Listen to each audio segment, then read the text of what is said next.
नमस्कार.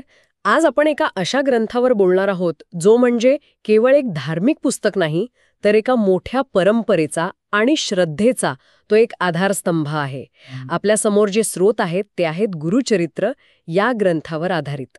आणि आज आपण यातल्या एका विशिष्ट प्रथेचं म्हणजे माघ स्नानाचं महत्त्व उलगडणार आहोत. अनेकांनी हा शब्द ऐकला असेल, पण एका महिन्याच्या स्नानाला गुरुचरित्रात इतकं महत्त्व का दिलं आहे? चला याचा जरा खोलवर जाऊन शोध घेऊया. हो, आणि हा विषय खरंच खूप खोल आहे. कारण गुरुचरित्र हा दत्तात्रेयांचा अवतार ग्रंथ मानला जातो. यात श्रीपाद श्रीवल्लभ आणि श्री नृसिंह सरस्वती स्वामी महाराज यांच्या जीवनकार्याचा विस्तार आहे.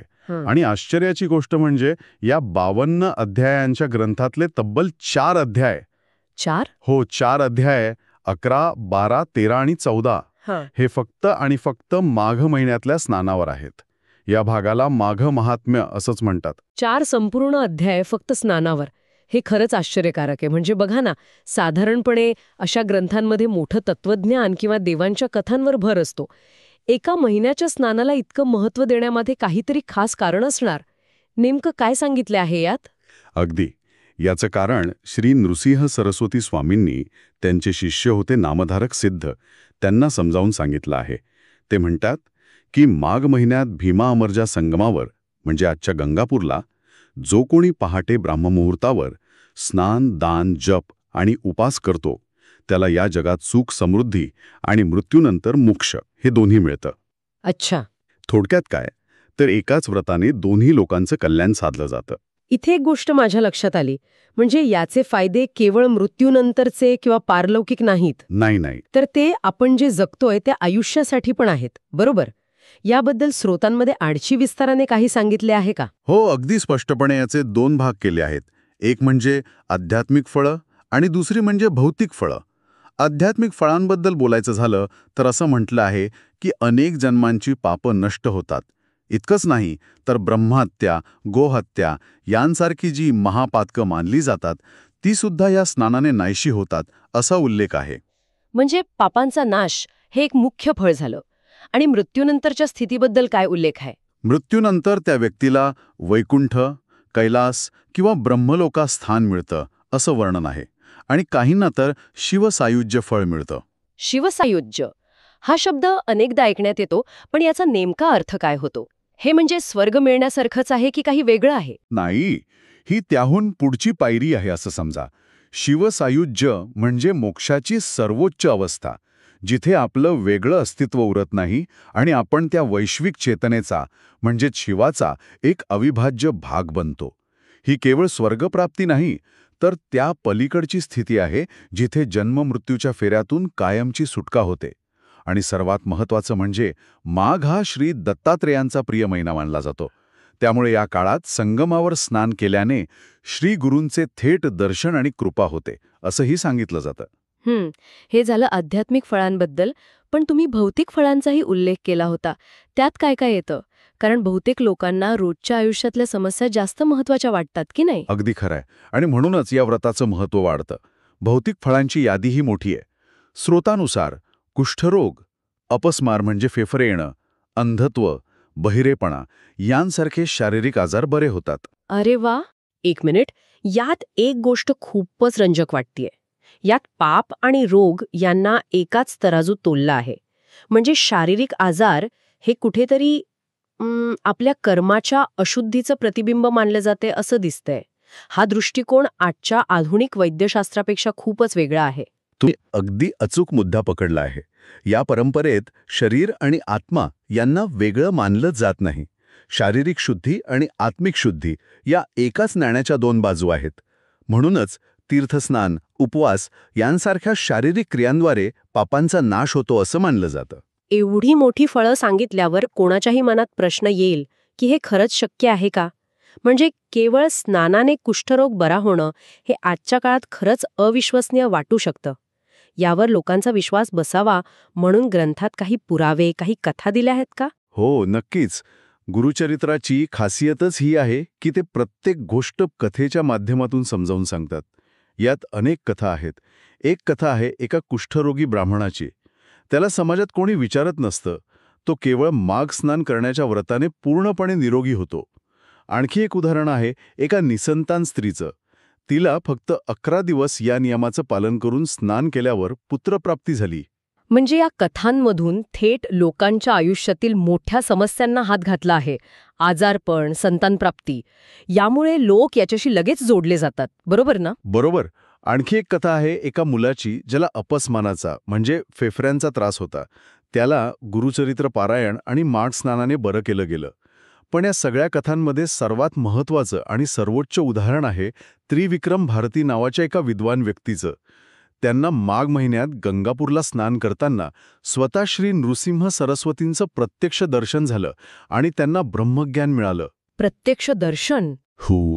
ही कथा या व्रताची सर्वोच्च फलश्रुती काय असू शकते हे दाखवते. ठीक आहे, महत्त्व आणि कथा समजल्या. पण मला एक व्यावहारिक प्रश्न पडलाय. हे सगळं आजही तितक्याच श्रद्धेने पाळलं जातं का? आणि समजा कोणाला हे व्रत करायचं असेल तर त्याची नेमकी पद्धत काय आहे? विशेषतः 2026 सालाच्या संदर्भात आपल्या स्रोतांमध्ये काही माहिती आहे का? हो, स्रोतामध्ये 2026 साठी अगदी स्पष्ट माहिती दिली आहे. महाराष्ट्र, कर्नाटक, गोवा यांसारख्या दत्त संप्रदायाचं प्राबल्य असलेल्या भागांमध्ये आमांत पंचांग वापरलं जातं. त्यानुसार 2026 मधला माघ स्नानाचा मुख्य कालावधी आहे 19 जानेवारी 2026, जी माघ अमावस्या आहे तिथपासून ते 1 फेब्रुवारी 2026, जी माघ पौर्णिमा आहे तिथपर्यंत. म्हणजे साधारणपणे 13-14 दिवसांचा हा मुख्य कालावधी आहे. यात काही विशिष्ट दिवस अधिक महत्त्वाचे मानले जातात का? हो, आहेत ना. 19 जानेवारीलाच मौनी अमावस्या आहे, जी या स्नानाची सुरुवात मानली जाते. या दिवशी मौन व्रत पाळण्याला विशेष महत्त्व आहे. त्यानंतर 23 जानेवारीला वसंत पंचमी आहे, ज्या दिवशी ज्ञानाची देवी सरस्वतीची पूजा केली जाते. आणि 1 फेब्रुवारीला माघ पौर्णिमेला या व्रताचा समारोप होतो. या दिवशी मोठं दान करण्याचं महत्त्व सांगितलं आहे. तारखा समजल्या, पण मला पद्धतीबद्दल जास्त उत्सुकता आहे. विशेषतः जे लोक गंगापूरसारख्या तीर्थक्षेत्री जाऊ शकत नाहीत त्यांचं काय? कारण बहुसंख्य लोकांसाठी दरवर्षी तीर्थक्षेत्री जाणं शक्य नसतं. मग त्यांच्यासाठी काही वेगळा मार्ग सांगितला आहे का? हो, आणि हीच या परंपरेची लवचिकता आहे. सगळ्यात आधी माघ महिना सुरू होण्यापूर्वी संकल्प करायचा असतो. तो 11 दिवस, 21 दिवस किंवा संपूर्ण महिन्यासाठी करता येतो. त्यानंतर दररोज सकाळी 4 ते 5 च्या दरम्यान म्हणजे ब्रह्ममुहूर्तावर स्नान करायचं. ब्रह्ममुहूर्तावर उठणं हेच आजच्या काळातलं सगळ्यात मोठं आव्हान आहे. म्हणजे या व्रताची सुरुवातच एका मोठ्या शिस्तीने होते. ही केवळ एक धार्मिक क्रिया नाही, तर एक प्रकारे जीवनशैलीत बदल घडवण्याची प्रक्रिया आहे. अगदी बरोबर. ही एक प्रकारची तपश्चर्याच आहे. आता जागेबद्दल बोलायचं तर शक्य असल्यास गंगापूर, औदुंबर, नृसिंहवाडी यांसारख्या पवित्र दत्तक्षेत्री जाऊन स्नान करणं सर्वश्रेष्ठ मानलं जातं. पण जर ते शक्य नसेल तर घरी करण्याची पद्धतही सोपी आहे. अच्छा. घरातील स्नानाच्या पाण्यात थोडं गंगाजल किंवा कोणत्याही पवित्र नदीचं जल टाकून ओम नमो भगवते दत्तात्रेयाया हा मंत्र 108 वेळा म्हणत स्नान करावं. भाव महत्वाचा आहे. म्हणजे घरी राहूनही हे व्रत तितक्याच श्रद्धेने पाळता येतं. आणि स्नानानंतर काय करायचं? फक्त स्नान पुरेसं आहे की आणखी काही विधी आहेत? स्नानानंतर काही गोष्टी महत्वाच्या आहेत.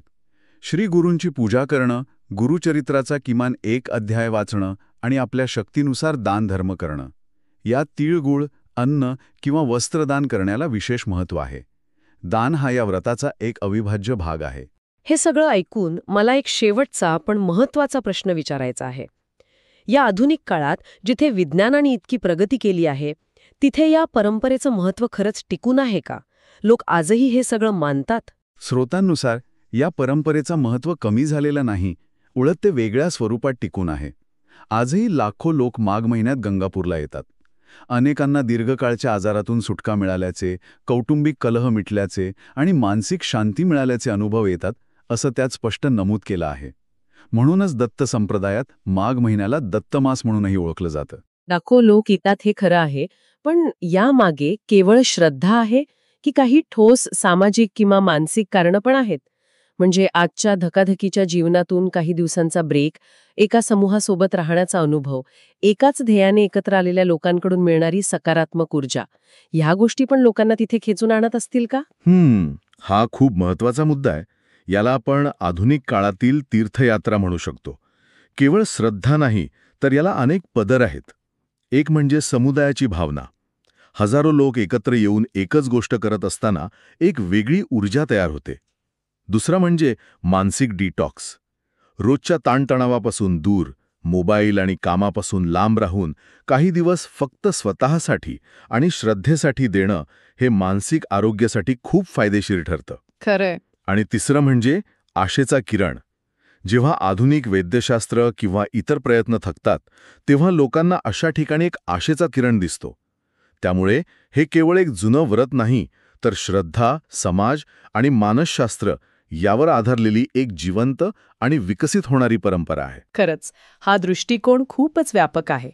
तर आज आपण गुरुचरित्राच्या आधारे माघ स्नान महात्म्याचा सखोल वेध घेतला. हे केवळ पाप पुण्याचं गणित नाही, तर यात शारीरिक आरोग्य, मानसिक शांती आणि सामाजिक जोडणी अशा अनेक गोष्टी गुंफलेल्या आहेत. विशिष्ट तारखा, पद्धती आणि त्यामागच्या कथा या सगळ्यामुळे या परंपरेची खोली अधिकच स्पष्ट होते. समारोप करताना श्रोतामध्ये दिलेली एक प्रार्थना मला खूप समर्पक वाटते. ती अशी आहे: हे श्री गुरुदेव, आम्हाला या माघात नियमाने स्नानव्रत करण्याची शक्ती द्या. आमची श्रद्धा अढळ ठेवा आणि आम्हाला तुमच्या चरणी स्थान द्या. ही प्रार्थना या व्रतामागची निस्वार्थ भावना अचूकपणे व्यक्त करते. ही सगळी माहिती ऐकल्यावर एक विचार मनात येतो. ह्या संपूर्ण वर्णनात शारीरिक शुद्धी आणि आध्यात्मिक शुद्धी या दोन्ही गोष्टी एकाच क्रियेत म्हणजे स्नानात जोडलेल्या दिसतात. आजच्या काळात जिथे आपण मानसिक आरोग्यासाठी थेरपी घेतो आणि शारीरिक आरोग्यासाठी जिममध्ये जातो, तिथे अशी एक प्राचीन पद्धत जी दोन्ही गोष्टींना एकत्र साधण्याचा मार्ग दाखवते, ती आपल्याला आपल्या विभागलेल्या जीवनशैलीबद्दल काय विचार करायला लावते.